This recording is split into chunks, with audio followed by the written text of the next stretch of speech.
My name is Ryan Sims. I am the pastor of Duncan Wesley United Methodist Church, and on behalf of the entire congregation, we would like to say thank you for the One Matters Award, because one truly does matter in the discipleship process. We have ministries that extend within the walls of the church, but more importantly on the outside of the walls of the church.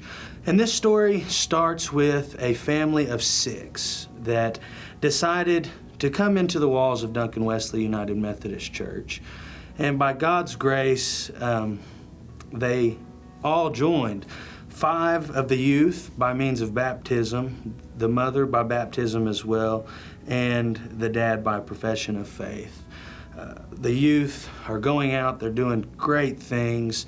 We now have one of the youth who reads the scriptures every morning, and I'm just excited to see how God is going to work in the future and the discipleship process that is going on.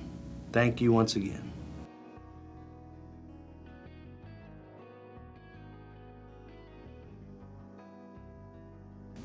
Hello, and thank you for having us. I'm John Miller, pastor at Coweta First United Methodist Church, and this is Linda Young, our lay delegate to the annual conference. Our church is thrilled to be one of the recipients of the One Matters Award this year. Over the past year, our church has felt a renewed desire to serve our community and each other. Because of this focus, we have seen regular attendance grow, and this last year had 3 different families join our church, including one man being baptized and professing his faith. Over the past year, our congregation continued our First Responders Appreciation Dinner, as well as began a canned food drive ministry. We've also started a wonderful partnership with our local elementary school, and we have been blessed to provide them with necessities throughout the year and moving forward. We've also invested more in each other through a new adult Sunday school class, reconstituting our UMW after many years, and making improvements to our physical building. We look forward to continuing our discipleship in the community of Coweta and ministering to each other as God leads us in the future. Thank you.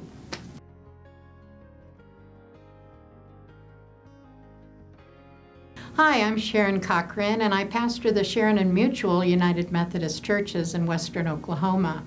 In 2018, I had a family approach me with 2 girls who wanted them to go through confirmation class. So I approached the whole church with confirmation class, and we had 6 participants ranging from these 2 girls to a grandmother of the 2 girls who had never gone through confirmation or been baptized. Those 2 girls and the grandmother were baptized on Palm Sunday, and then all of the participants, a brother and 2 sisters, were all confirmed and joined the church by profession of faith on Easter Sunday 2018. Hi, I'm Sarah Herring, and this is my husband Doug Herring. We're members of the Mutual United Methodist Church. Our church is very active in we do teachers' luncheons every year before school starts. We do 5th quarter for the football teams. We have UMW for the women once a month, and we do special services at Easter and Christmas programs. So we are very active in our church and love all of our members.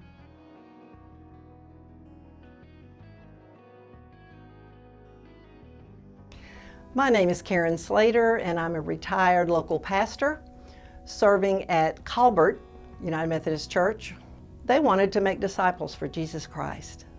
So I knew I was in the right place, and we began to have a plan on how to do that. The first thing that we talked about was how many disciples in our own church had not gone through a profession of faith, had relatives who maybe had not been baptized. We started with our own.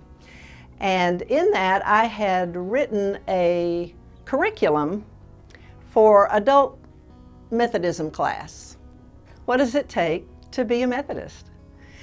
Not a confirmation course as such, but the bare basics of what Methodists believe. And so we had a class of about 15 people. Many had been Methodist all their lives and weren't sure what we believed. And so from that class, we We had 7 professions of faith in our church on Easter Sunday in 2018, and 3 other people joined our church from other churches. And it just seemed, we have focused a lot with our young adults because our youth group graduated. And so we had college kids, and we began speaking to them about their faith and how we might go about making other disciples their age.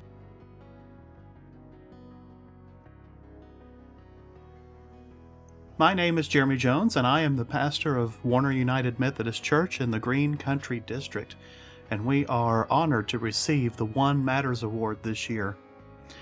In May of 2017, we felt the call to begin a new ministry to serve our community and build relationships with those around us. After identifying food and nutrition needs of senior citizens and low-income families in our area, a community breakfast was prayerfully chosen as our new outreach mission. We kicked off that program in September of 2017, serving 12 people at that first breakfast. Since then, it has grown into a great time of community fellowship, as we now regularly serve between 40 and 50 people each month, sometimes up to 85. We have been truly blessed, as members of the community have felt called to be involved in the ministry, some feeling they want to be part of the church itself. As a direct result of this outreach program, we have had 3 professions of faith in our church since it began in 2017. God is working in our community, and we are making a difference.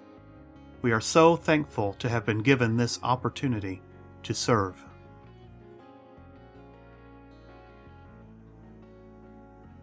I'm Chuck Lawson, lay leader at the First United Methodist Church in Geary.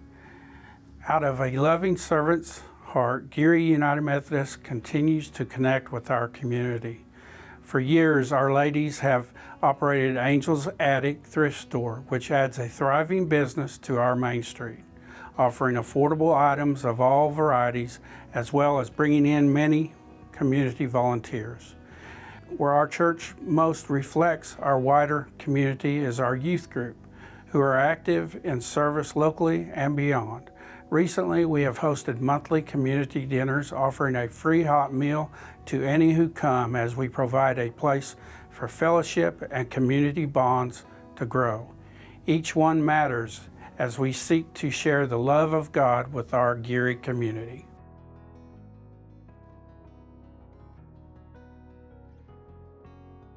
Hello, my name is Valerie Steele. And I'm Dane Lemons. Just the very DNA of Highland Park United Methodist Church there in Stillwater is something of a culture of diversity. And so the story that we would like to share with you today happens to be a partnership that Highland Park and the Keepers Recovery Ministry made a few years ago. The ministry that Valerie was talking about is called Keepers of Faith, Hope, and Recovery. It's a ministry we partnered with the Highland Park United Methodist Church in order to reach out to people with the disease of addiction, who are typically a group that the church has not reached out to. One I want to talk about in particular is a lady by the name of Pamela Sue Anderson. She has started coming to church and just gotten involved and has grown so much in her faith. We do a 12-step Bible study, and we were doing the Bible study one day, and it was on the healing of the demoniac near the Sea of Galilee. And we were talking about how the man was so broken that he couldn't live in society and culture. And she popped up and she said, "That's me right there." For 43 years, really, she was outside of society, and we've seen her heal over this time, come back in, become a part of the church. And for that story, I've never heard someone really talk about that story that much and for it to appeal to them that much. This is the openness that Highland Park has, the reaching out to people who need a touch of Christ. We have found that there's a whole lot of healing going on. And I believe that as we continue to show the love of Christ in very meaningful, tangible ways to our community, we are going to see more and more people coming to Christ.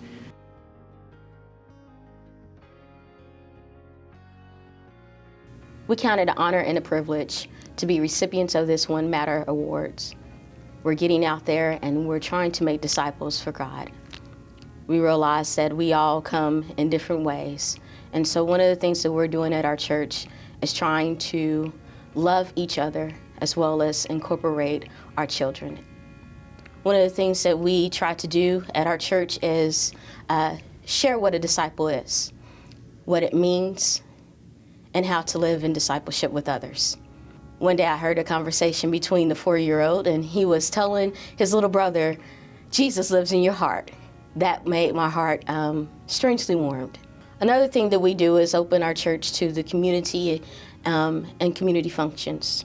And we have received one person in membership through that. I asked him one of the reasons, what is the reason that he chose to be a part of us, or why did he stay? And he said that he felt like this was the place that welcomed him. He felt like he belonged here. And so, as I thought and finished that conversation, my thought was, shouldn't we all feel welcome at a place like this? With open arms and open doors and open hearts, this is the place, the church, who meets individuals, giving them a hug with the hand of God.